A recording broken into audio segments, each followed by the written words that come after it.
কুষ্টিয়ার কালীশঙ্করপুরে গোপন আস্তানা থেকে দেশের শীর্ষ সন্ত্রাসী সুব্রত বাইন ও তার সহযোগী মাসুদ মোল্লাকে গ্রেফতার করেছে সেনাবাহিনী। ২৭ মে মঙ্গলবার ভোররাতে শহরের সোনার বাংলা সড়কের একটি তিনতলা ভবনে অভিযান চালিয়ে তাদের আটক করা হয়। এই ঘটনায় এলাকায় ব্যাপক চাঞ্চল্য ছড়িয়ে পড়ে এবং কালীশঙ্করপুর ও আশেপাশের এলাকায় তৈরি হয়েছে থমথমে পরিবেশ। নামাজ পড়ে আসতেছে, তখন দেখছি যে দ্রাম দ্রাম করে শব্দ হচ্ছে। তো কিসের শব্দ? আমি তখন ধারণা করলাম হয়তো বা কেউ আছে, সন্ত্রাসী বা চাঁদাবাদী কেউ আছে, তাকে হয়তো পিটাচ্ছে।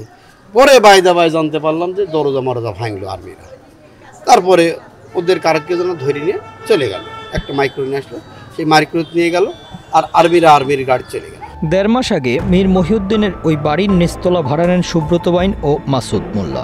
বাড়ির মালিকের আত্মীয় হেলালের মাধ্যমে ৬,০০০ টাকায় তারা বাসাটি ভাড়া নেন। স্থানীয় বাসিন্দারা জানান, তাদের কখনো দিনের বেলায় বাইরে আসতে দেখা যায়নি। মাঝে মধ্যে জানালা খোলা থাকলেও কয়েক মিনিটের মধ্যেই তা আবার বন্ধ হয়ে যেত। না, ও তো ঘর থেকে খুব একটা বেরোয় আমার চোখে। আমি এখন বাড়ি খুব কম থাকি। ৭ তারিখ পর্যন্ত আলো খুব একটা ঘরে জ্বলতো না। কালকে এই পিছনে জানালাটা একটু খুলেছিল, জানালা খুব একটা খোলে না। আমি দেখলাম অল্প একটু ফাঁকা করেছে। আমি যখন আমার বারান্দায় তাকালাম তখন জানালাটা বন্ধ করে।